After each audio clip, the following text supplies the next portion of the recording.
Hello, मैं Preeti Bala Tang, assistant professor, government Digvijay college Rajnandgaon. आज हम MSc physics second sem paper fourth statistical mechanics के fourth unit का Langevin theory of Brownian motion को देखते हैं। हम जानते हैं कि जो आइंस्टीन की ब्राउनियन मोशन की थ्योरी थी उसमें ये बताया गया था कि जहाँ हाई कंसंट्रेशन होता है वहाँ से पार्टिकल कहा जाता है लो कंसंट्रेशन की तरफ, या हाई डेंसिटी से लो डेंसिटी की तरफ, या हाई प्रेशर से लो प्रेशर की तरफ। तो जब प्रेशर ग्रेडियंट होगा तो वेरिएशन होगा, तो हम देखते हैं कि एक फोर्स काम करने लगता है वहाँ पर। पार्टिकल अगर गति करता है तो उस पर जो गति करने वाले पार्टिकल पे लगने वाले फोर्स जो होते हैं, जो हमने शांता वगैरह के चैप्टर में पढ़े थे कि विस्कस फोर्स होते हैं, जैसे बॉडी को हम डाल रहे हैं तो उसमें लगने वाले विस्कस फोर्स जो कि गति की दिशा में विपरीत दिशा में भी काम करता है। और दूसरा जो फोर्स होता है वो है फ्लक्चुएटिंग फोर्स होता है, जो कि सराउंडिंग फ्लूइड्स, जो आजू बाजू के फ्लूइड्स होते हैं पार्टिकल के चारों तरफ के, उसके कारण लगने वाला फोर्स होता है। तो ये फ्लक्चुएटिंग फोर्स कहलाता है।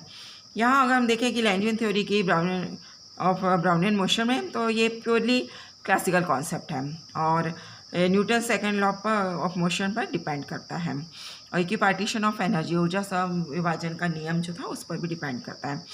तो इस लैंजविन थ्योरी के अनुसार जो फोर्स लग रहा है पार्टिकल पर, सस्पेंडेड पार्टिकल पर, वो दो टाइप के हो गए। Viscous force F is proportional to dx upon dt 6 pi eta RV के बराबर, वी विस्कस बराबर minus k prime x dot, ये dx अपॉन dt वेग। तो ये नेगेटिव वही बताता है कि वो पार्टिकल की गति के कहाँ से होता है, विपरीत दिशा में लगता है। दूसरा है fluctuating force, force due to all external influences of the surrounding fluids के कारण होता है। तो नेट है यहाँ फोर्स F बराबर viscous force plus x fluctuating force, और ये मान हो गया F equal to minus k prime x dot plus के x, ये हो गया फ्लक्चुएटिंग फोर्स। तो ये इक्वेशन 1 था, ये इक्वेशन 2 के बराबर हो गया। अब हम जानते हैं कि न्यूटन्स जो सेकेंड लॉ ऑफ मोशन है वो क्या है, force equal to mass into acceleration, M D square X upon D T square. M D square X upon D T square बराबर पीछे जो फोर्स का मान था माइनस के prime X dot plus X के बराबर, एक्स फ्लक्चुएटिंग फोर्स और ये विस्कस फोर्स है। ये इक्वेशन 3 हो गया। अब इस इक्वेशन को हम एक्स से दोनों साइड मल्टीप्लाई करते हैं, तो M X D square X upon D T square minus K X K prime X dot plus fluctuating force x into x.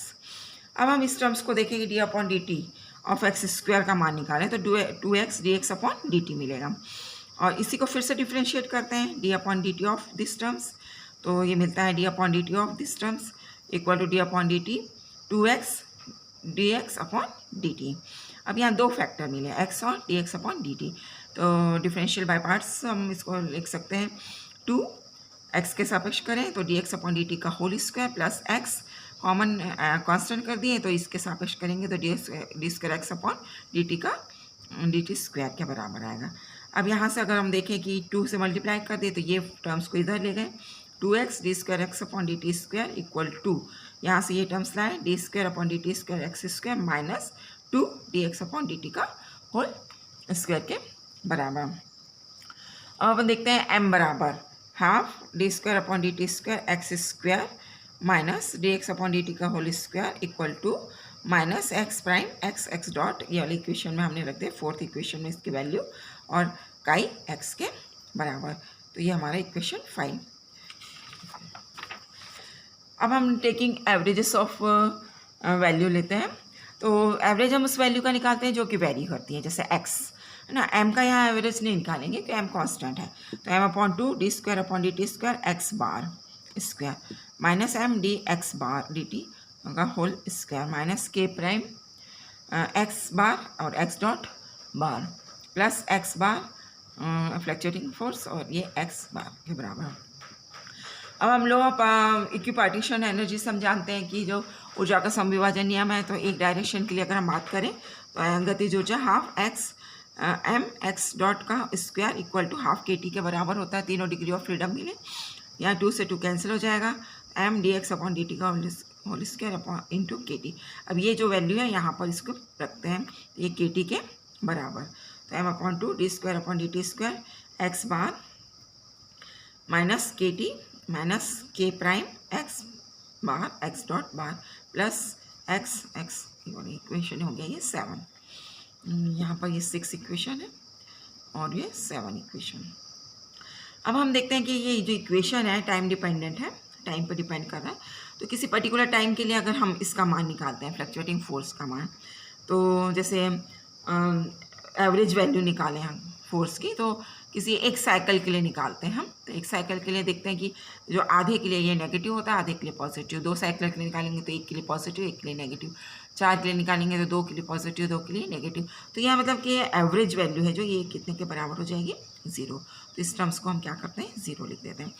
m/2 d² dt² x bar square minus k T equal to minus के prime X dot prime.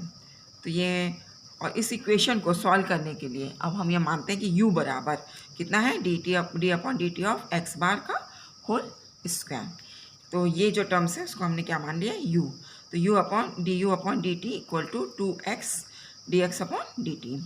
तो 2x बार और x dot बार के बराबर।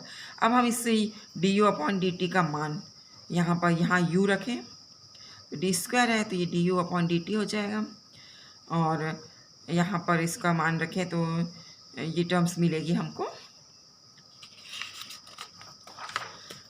m du/dt, और ये वाली जो terms है उसको हमने इधर लाए हैं। तो ये टर्म्स में k प्राइम और x डॉट है तो ये बन जाएगा k प्राइम, ये x डॉट है तो ये u बनेगा, और यहाँ पर कितना बन जाएगा ये टर्म्स 2kt के बराबर। ये टर्म्स को हमने यहाँ से 2 का गुणा किए तो ये 2kt यहाँ आ गया, और ये टर्म्स को यहाँ ले गए और यहाँ इसकी वैल्यू को रखें। तो du/dt plus k prime u/m 2kt/m, ये लीनियर डिफरेंशियल इक्वेशन है। हमको मालूम है कि ये जो जनरल सॉल्यूशन इस टर्म्स का, इस इक्वेशन का निकालते हैं तो ये इंटीग्रेटिंग फैक्टर्स के रूप में मिलता है। जैसे कि इक्वेशन है dy/dx प्लस py बराबर q। तो यहाँ पर इसका जो इंटीग्रेटिंग फैक्टर होता है वो होता है e⁻⁴ ऑफ p dx। तो हमारे इक्वेशन जो प्रॉब्लम है उसमें p बराबर k'/m है, तो हमारा इंटीग्रेटिंग फैक्टर क्या मिलेगा, k'/m dt के बराबर। इसको इंटीग्रेट करें तो ये k'/m t के रूप में मिलेगा। तो हम जानते हैं कि इसका जब सॉल्यूशन हम निकालते हैं तो इंटीग्रेटिंग फैक्टर से हम सब जगह मल्टीप्लाई कर देते हैं। तो इस इक्वेशन, इस फैक्टर से हम क्या कर रहे हैं, मल्टीप्लाई कर दे रहे हैं तीनों जगह। तो ये k'/t du/dt plus k'/m ut plus k'/m और 2kt/m e⁻⁴ t के बराबर। अब ये जो 2 टर्म्स है उसको हम ऐसा लिख सकते हैं d/dt of u e k'/m t के बराबर। तो 2kt/m प्लस e⁻⁴ t के बराबर ये इक्वेशन मिलता है। इसी को हमने इंटीग्रेट कर दिया तो ये टर्म्स मिली u e k'/m t 2kt/m ये m और e k'/m का ये k/m, तो m से m कैंसिल हो जाएगा। और इसी इक्वेशन में हम क्या कर रहे हैं, इससे भाग दे रहे हैं, e⁻⁴ t से हम क्या कर रहे हैं, डिवाइड कर देते हैं। तो ये यहाँ बचेगा u, और ये जो इक्वेशन है 2kt/m और k प्राइम, ये m से m क्या हो जाएगा, k।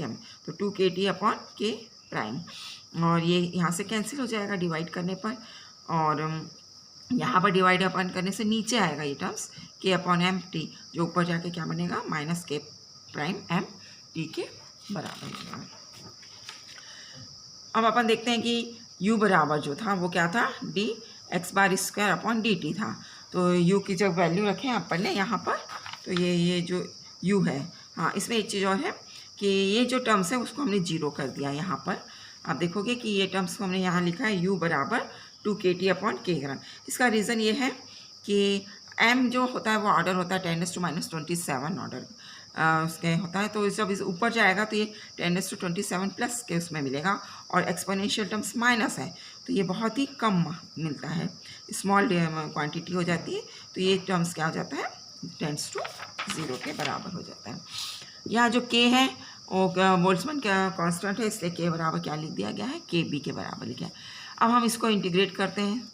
इंटीग्रेशन यहाँ पर जो लिमिट लगाए हमने वो है 0 to टाउ। टाउ का क्या मतलब है कि 2 कॉलिजन के बीच का टाइम इंटरवल। जब पार्टिकल मूव करता है तो दूसरे पार्टिकल से टकराता है, तो उसके बीच का जो टाइम इंटरवल है वो क्या है, टाउ के बराबर है। इसको इंटीग्रेट करें तो इंटीग्रेट करने पर 2kBt upon k prime 0 to t dt का से मिलेगा टाउ। तो 2kBt tau 6 pi eta R, K prime का मान है कितना, 6 पाई ईटा आर के बराबर।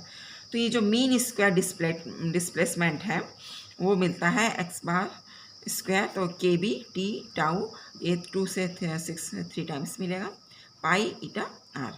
तो अब इस इक्वेशन को अगर हम देखें तो जो मीन स्क्वायर डिस्प्लेसमेंट है वो क्या किन किन बातों पर डिपेंड कर रहा है। तो ये तो टाउ के कैसा है, प्रोपोर्शनल है, फिर टी के भी प्रोपोर्शनल है, और श्यानता गुणांक कोफिशिएंट ऑफ विस्कोसिटी के इनवर्सली प्रोपोर्शनल हो गया, और रेडियस पार्टिकल रेडियस के भी कैसा है, इनवर्सली प्रोपोर्शनल प्राप्त हुआ। इसका मतलब है कि अगर कॉलिजन टाइम है ना, जो जैसे जैसे टेम्परेचर बढ़ता है ना, तो टेम्परेचर बढ़ेगा तो पार्टिकल कैसे होंगे, दूर दूर हो जाएंगे, तो ये भी टाइम भी क्या हो जाएगा, कॉलिजन के बीच का टाइम भी, तो इसलिए दोनों के कैसा हो गया, ये प्रोपोर्शनल हो गया। फिर है श्यानता गुणांक, जिसकी श्यानता ज़्यादा होगी तो पार्टिकल पास पास होंगे तो डिस्प्लेसमेंट टाइम जो मीन स्क्वायर डिस्प्लेसमेंट है वो कैसा हो जाएगा, कम हो जाएगा। वैसे ही रेडियस भी अगर ज़्यादा है तो पास पार्टिकल हो जाएंगे, तो ये इसके कारण भी ये जो डिस्प्लेसमेंट है वो कैसा हो जाएगा, कम हो जाएगा, तो इनवर्सली प्रोपोर्शनल हो जाता है। तो ये मेन ये फार्मूला है आपका Langevin theory of the Brownian motion. Thank you.